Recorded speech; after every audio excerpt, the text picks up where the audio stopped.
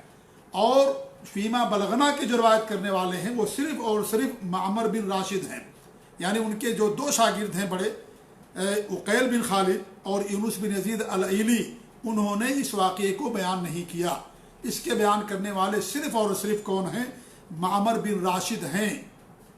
اور انہوں نے امام بخاری نے کتاب التعبیر کے اندر اس کو بیان کیا۔ اسی لیے امام البانی رحمۃ اللہ علیہ نے بیان کیا کہ یہ جو زیادتی ہے کہ پہاڑی پر سے جان کر کے کود کر کے جان دینے کا محاولہ اور کوشش، اس کے اندر دو علتیں پائی جاتی ہیں۔ ایک علت تو یہ ہے کہ یہ معمر منفرد ہیں، بیان کرنے میں اکیلے ہیں، اور ان کے شاگرد امام زہری کے یونس اور عقیل، انہوں نے اس کو نہیں بیان کیا، جبکہ انہوں نے پورے قصے کو بیان کیا کہ کس طریقے سے ماں نبی کو نبوت ملی، لہذا یہ شاذ ہے۔ اور شاذ کہتے ہیں جب ثقہ راوی اوثق کی مخالفت کرے، یا ان جو زیادہ تعداد میں ہیں ان کی مخالفت کرے، ثقہ جو زیادہ تعداد میں ہیں ان کی مخالفت کرے، یا ان سے زیادہ جو ثقہ ان کی مخالفت کرے، ان کو وہ شاذ کہا جاتا ہے۔ لہذا اور شاذ روایت جو ہوتی ہے ضعیف کے حکم کے اندر ہوتی ہے۔ اور دوسری علت انہوں نے بیان کی کہ مرسل اور معضل ہے۔ معضل کہتے ہیں ایسی روایت کو کہ جن میں دو راویوں کا انقطاع ہو، دو سلسلوں کا انقطاع، اور مرسل کے معنی انقطاع کے ہوتے ہیں، یعنی جو سند متصل نہ ہو۔ لہذا یہ جو روایت ہے یہ روایت صحیح نہیں ہے، یہ روایت جو ہے صحیح نہیں ہے، اور یہ بلاغات میں سے ہے، اور بلاغات میں سے جب ہے تو گویا کہ ضعیف روایت ہے، اور کسی بھی سند سے یہ روایت متصل نہیں ہے۔ امام البانی رحمۃ اللہ علیہ نے سلسلہ ضعیفہ کے اندر بیان کیا ہے کہ اس کی اور بہت ساری سندیں آئی ہیں اور مسند بیان کرنے کی لوگوں نے کوشش کی ہے، لیکن وہ ساری کی ساری مردود ہیں، ضعیف ہیں اور موضوع ہیں اور منکر ہیں۔ یعنی کسی بھی صحیح روایت سے یہ بات ثابت نہیں ہوتی ہے کہ ہمارے نبی جناب عربی محمد رسول اللہ صلی اللہ علیہ وسلم نے پہاڑی پر سے کود کر کے جان دینے کی کوشش کی ہو۔ یہ جو بیان کیا امام زہری نے بلاغات میں سے ہے، اور یہ سند متصل نہیں ہے، لہذا بلاغات پر ضعیف کا حکم لگتا ہے، یہ شاذ ہے، لہذا یہ روایت صحیح نہیں ہے۔ یہ ہو گئی سند کے تعلق سے اس پر گفتگو۔ اب یہاں ایک سوال یہ ہوتا ہے کہ امام بخاری رحمۃ اللہ نے اس کو صحیح بخاری کے اندر کیوں بیان کیا؟ تو صحیح بخاری کے اندر آ جانے کی وجہ سے کیا یہ روایت صحیح ہوگی؟ اس کا جواب یہ ہے کہ نہیں، یہ امام بخاری رحمۃ اللہ علیہ کی شرطوں پر نہیں ہے۔ امام بخاری رحمۃ اللہ علیہ کی جو کتاب ہے صحیح بخاری، اس کا جو نام ہے، اگر آپ نام پر غور کریں گے تو آپ کو اندازہ ہو جائے گا کہ ان کی شرطیں کیا ہیں۔ انہوں نے اپنی کتاب کا جو نام رکھا وہ یہ رکھا ہے الجامع المسند الصحیح المختصر من امور رسول اللہ صلی اللہ علیہ وسلم وسننہ وایامہ۔ جامع ایسی کتاب کو کہا جاتا ہے جس میں ہر طرح کے ابواب ہوں، عقائد بھی ہوں، مسائل بھی ہوں، معاملات بھی ہوں، رقائق بھی ہوں، مناقب بھی ہوں، سیر بھی ہوں، تمام چیزیں ہوں، ان کو جامع کہا جاتا ہے۔ لہذا آپ دیکھیں گے کہ صحیح بخاری کے اندر سارے ابواب آپ کو ملیں گے۔ المسند وہ حدیثیں جو متصل ہوں، ملی ہوئی ہوں، الصحیح جو صحیح روایتیں ہوں، جو ان کی شرطوں پر پوری اترتی ہوں، اللہ کے رسول صلی اللہ علیہ وسلم کے امور میں سے اور آپ کے سنن میں سے اور آپ کی دن و ایام میں سے۔ تو آپ امام بخاری رحمۃ اللہ علیہ کی کتاب جو ہے وہ مسند ہے، اور جو انہوں نے جن حدیثوں کو یا جن روایتوں کو حدثنا کے ذریعے حدثنا فلان عن فلاں یا اخبرنا فلان عن فلاں، وہی ان کی شرط کے اوپر ہے، اور یہ جو کچھ انہوں نے بیان کیا ہے بلاغات یا معلق وغیرہ، یہ ان کی شرطوں پر سے نہیں ہے۔ اس لیے آپ دیکھیں گے کہ جو ان کی معلق روایتیں ہیں، معلق میں دو طرح کی روایتیں ہیں، ایک تو جزم کے ساتھ کہ قال فلان، معلق کہتے ہیں کہ شروع سے واسطے کا نہ ہونا، انقطاع پائے جانا، چاہے ایک واسطہ ہو کا انقطاع ہو، دو کا ہو، کتنے کا بھی، اس کو معلق کہا جاتا ہے۔ تو انہوں نے معلق بالجزم بیان کیا قال فلان۔ تو عام طور سے یہ روایت دیگر کتابوں کے اندر مسند آئی ہوئی ہے، صحیح ہے عام طور سے، جیسا کہ حافظ ابن حجر نے بیان کیا ہے۔ اور بعض معلقات انہوں نے صیغہ تمریض کے ساتھ بیان کیا کہ روی عن فلان وقیل عن فلان، فلاں کی طرف سے بات کہی گئی ہے، فلاں سے روایت کی گئی، تو ایسی صورت میں یہ روایتیں عام طور سے ضعیف ہوتی ہیں۔ تو یہ مسند کا حصہ نہیں ہے، کیونکہ مسند ان روایتوں کو کہا جاتا ہے جس کی سند متصل ہو، جس کے بارے میں امام بخاری رحمۃ اللہ علیہ یہ فرمائیں کہ حدثنی فلان عن فلان عن فلاں، اور ہمارے نبی تک سلسلہ پہنچے، یا اخبرنا فلان عن فلاں کہ ہم سے فلاں نے بیان کیا، ان سے فلاں نے بیان کیا، وہ مسند روایتیں ہوتی ہیں، وہ امام بخاری کی شرط پر ہوتی ہیں۔ لہذا یہ جو بلاغات ہیں یا معضل اور مرسل روایتیں یا جو معلقات ہیں وہ امام بخاری کی صحیح میں ضرور ہیں، لیکن امام بخاری کی صحیح میں سے نہیں ہیں۔ جیسے آپ دیکھیں قرآن ہے، قرآن اللہ تعالیٰ کا کلام ہے، لیکن آپ قرآن جب کھولیں گے تو آپ قرآن کے اندر دیکھیں گے وقف کی علامات آپ کو ملیں گی، وقف کہاں کرنا ہے، نشانیاں ملیں گی آپ کو، کہیں جو ہے جہاں سجدہ کرنا وہاں سجدے کا نشان ملے گا،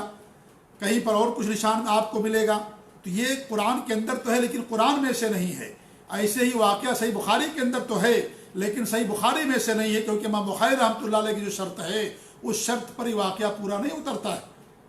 ان کی شرط یہ کہ وہ متصل ہونی چاہیے، جس کے بارے میں وہ کہ حدثنا فلان فلاں، اور یہاں انہوں نے یہ نہیں کہا، ڈائریکٹ بیان کر دیا قال فیما بلغنا، کہ امام زہری نے کہا کہ مجھے یہ بات پہنچی ہے۔ امام زہری تک امام بخاری نے کوئی سند نہیں بیان کی، اور نہ ہی امام زہری نے اللہ کے رسول صلی اللہ علیہ وسلم تک کوئی سند بیان کی۔ لہذا یہ بلاغات میں سے ہے، اور بلاغات زہری جو ہوتی ہے، مراسیل زہری ہوتی ہیں، ان کی کوئی اہمیت نہیں ہوتی۔ تو اس لیے یہ کہنا کہ صحیح بخاری کے اندر ہے وہی آدمی کہے گا جو جرح و تعدیل کا جس کے پاس علم نہ ہو، یا اس طریقے سے حدیث کا علم نہ ہو، ایسا ہی آدمی یہ کہے گا کہ صحیح بخاری کے اندر یہ واقعہ پایا جاتا ہے۔ ورنہ حقیقت یہ ہے کہ یہ صحیح بخاری کے اندر نہیں ہے، یہ صحیح بخاری میں ہے لیکن صحیح بخاری کی شرطوں میں سے نہیں ہے۔ اور امام بخاری رحمۃ اللہ علیہ نے فیما بلغنا کہہ کر کے واضح کر دیا ہے کہ یہ روایت صحیح نہیں ہے۔ کیوں؟ اس لیے کہ بلاغات میں سے ہے یہ، اور خود انہوں نے اس کی طرف گویا کہ اشارہ کر دیا۔ تو یہ امام بخاری رحمۃ اللہ علیہ نے جو بیان کیا یہاں پر، اس کے بہت سارے اسباب ہیں۔ ایک سبب تو یہی ہے کہ انہوں نے یہ فیما بلغنا کہہ کر کے اور بغیر سند کے ساتھ جو بیان کر دیا، یہ گویا کہ اس طرف اشارہ کر دیا ہے کہ یہ روایت صحیح نہیں ہے، روایت ضعیف ہے،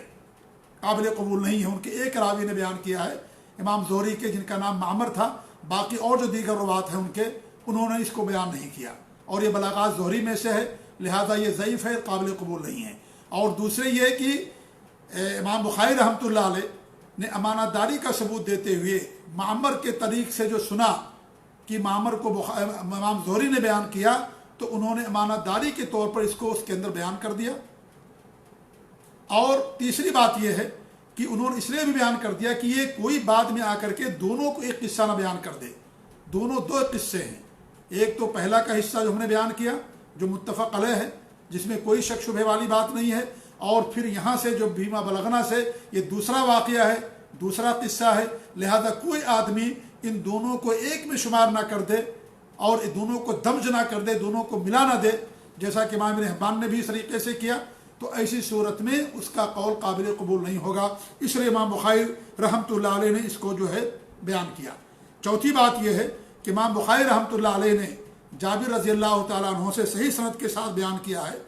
کہ اللہ کے رسول صلی اللہ علیہ وسلم سے بیان کیا کہ وہ فرما رہے کہ میں جا رہا تھا تو میں نے آسمان سے ایک آواز سنی، میں نے اوپر نگاہ اٹھائی تو میں نے دیکھا کہ وہی فرشتہ جو میرے پاس غار حرا میں آئے ہوئے تھے، آسمان اور زمین کے درمیان کرسی پر بیٹھے ہوئے ہیں۔ تو میرے اندر روب طاری ہو گیا، تو میں لوٹا اور میں اپنے گھر آیا تو میں نے کہا زملونی زملونی یا دسرونی دسرونی، مجھے چادر اڑا دو، مجھے چادر اڑا دو۔ تو حضرت خدیجہ نے آپ کو چادر اڑا دیا۔ اس کے بعد یہ آیت نازل ہوئی، سورت یا ایھا المدثر قم فانذر، یہ سورت نازل ہوئی۔ اس کے بعد وہی کا سلسلہ شروع ہو گیا۔ تو یہ روایت بیان کی امام بخاری رحمۃ اللہ علیہ نے صحیح بخاری کے اندر سند کے ساتھ، صحیح سند کے ساتھ متصل بیان کیا ہے، اور اس میں گویا کہ رد کر دیا ہے کہ فیما بلغنا جو بیان کیا امام زہری نے، ان کا کہنا صحیح نہیں ہے۔ ہمارے نبی صلی اللہ علیہ وسلم نے کے ساتھ یہ واقعہ کبھی نہیں پیش آیا، کیونکہ آپ نے دیکھا فرشتے کو اور ان کو جو آسمان اور زمین کے درمیان کرسی پر بیٹھے ہوئے، اس کے بعد گھر تشریف لائے اور اللہ رب العالمین نے سورہ مدثر نازل فرمائی۔ لہذا پہاڑ پر جانے کا واقعہ اور خودکشی کرنے کا یا جان دے دینے کا یا وہاں سے کود جانے کا واقعہ، یہ قطعاً ثابت نہیں ہے، اور اس کے برعکس یہ واقعہ ثابت ہے جو جابر رضی اللہ تعالیٰ عنہ نے اللہ کے رسول صلی اللہ علیہ وسلم سے بیان کیا ہے۔ اور پانچویں بات یہ ہے کہ اس واقعے کے اندر جو یہ بیان کیا گیا ہے کہ کئی مرتبہ ایسا واقعہ ہوا۔ اب سوال یہ ہے کہ ایک مرتبہ اگر مان بھی لیا جائے تھوڑی دیر کے لیے کہ جب ایک مرتبہ جبریل امین نے آپ سے کہہ دیا کہ آپ سچے رسول ہیں، تو پھر آپ نے دوبارہ کیوں کوشش کی؟ سے بارہ آپ نے کیوں کوشش کی جو ہے پہاڑی پر سے جان دینے کی، کود جانے کی، چھلانگ لگانے کی؟ کیوں آپ نے کوشش کی جب ایک بار جبریل امین نے کہہ دیا کہ آپ اللہ کے سچے رسول ہیں؟ تو یہ واقعہ، یہ متن کے اندر بھی نکارت پائی جاتی ہے، اور متن بھی اس بات پر واضح ثبوت ہے کہ واقعہ قطعاً ہمارے نبی صلی اللہ علیہ وسلم سے ثابت نہیں ہے۔ اور پانچویں بات یہ ہے یا چھٹی بات یہ ہے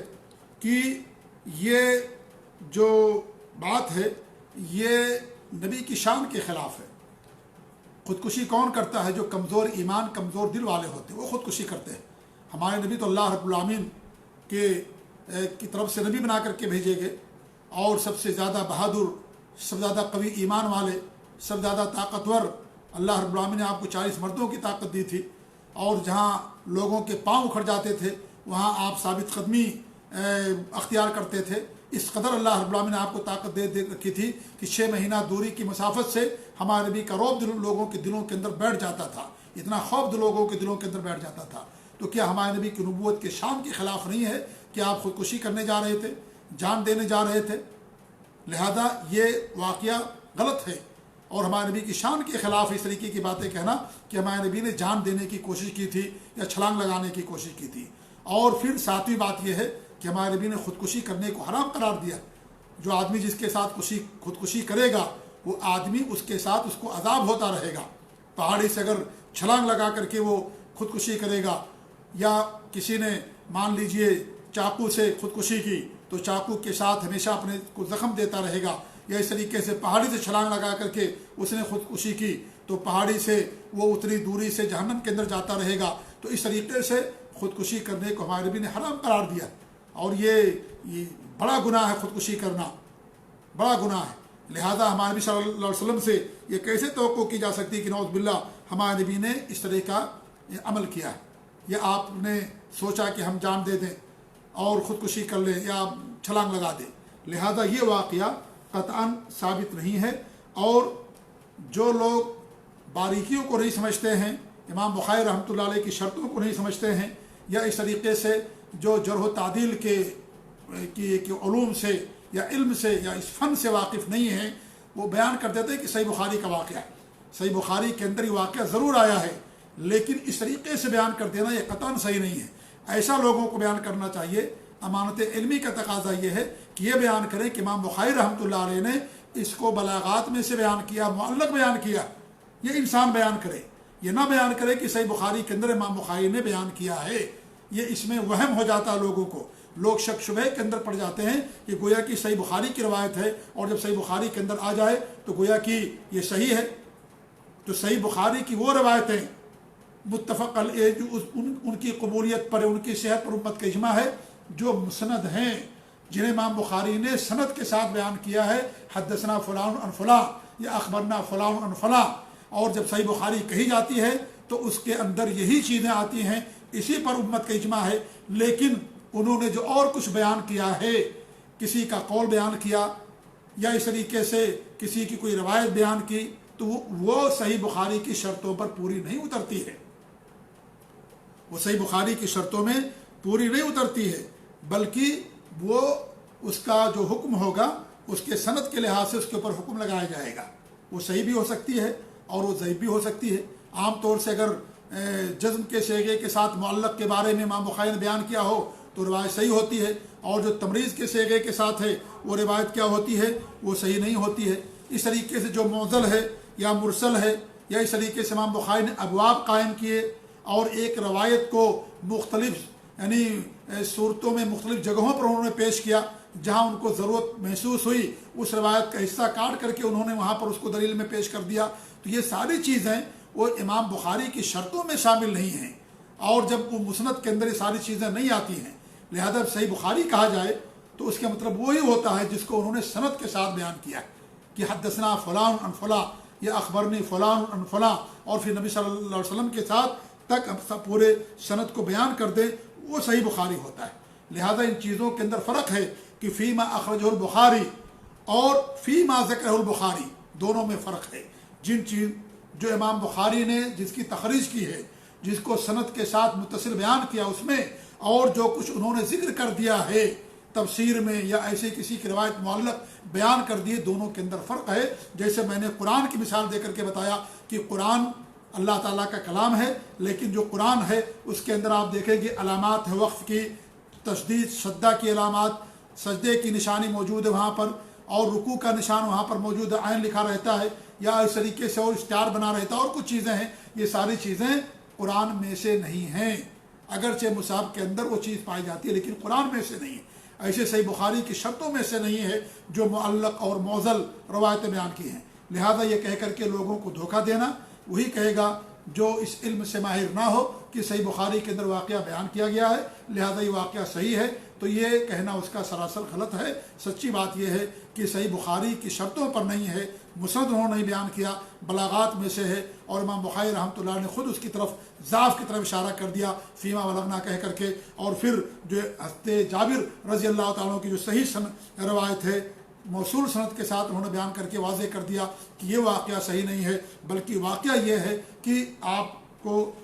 یہ جو انہوں نے بیان کیا کہ جو سورہ مدثر کے نزول کا سبب بنا کہ آپ جا رہے تو آسمان کی طرف سے آپ نے آواز سنی، اوپر دیکھا کوئی فرشتہ جو غار حرا میں آیا تھا، آسمان اور زمین کے درمیان بیٹھا ہوا تھا، تو ان کو روب طاری ہو گیا، پھر گھر پر آئے اور ان کو چادر اڑائی گئی، پھر سورہ مدثر نازل ہوئی۔ تو یہ کیونکہ جو وحی کا سلسلہ بند ہوا تھا، وحی کا سلسلہ بند ہونے کی جو حکمت علماء نے بیان کی وہ یہ تھی کہ آپ کے دل سے جو بشری تقاضوں کے مطابق انسان جو خوف آ جاتا ہے اس خوف کو ختم کرنا مقصد تھا،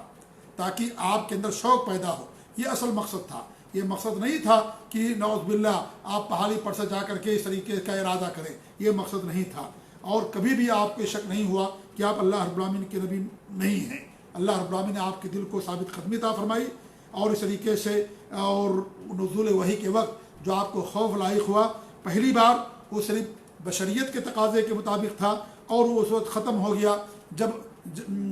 جب آپ کے اوپر سورہ مدثر نازل ہوئی، اور اس طریقے سے ورقہ بن نوفل انہوں نے تصدیق کی باقاعدہ کہ آپ اللہ تعالیٰ کے نبی ہیں، تو ان تمام چیزوں سے ساری چیزیں آپ کی دور ہو گئی تھیں، لہذا آپ کو اس بات میں کوئی شک نہیں تھا کہ آپ اللہ تعالیٰ کے نبی نہیں ہیں۔ لہذا یہ بات بتانا یہ سراسر کیا ہے، یہ غلط ہے اور یہ واقعہ صحیح نہیں ہے۔ اللہ رب العالمین ہم سب لوگوں کو حق بات قبول کرنے کی توفیق دے، آمین۔ وجزاکم اللہ خیر، وصلی اللہ علیہ محمد وعلی آلہ وصحبہ اجمعین، والسلام علیکم ورحمۃ اللہ وبرکاتہ۔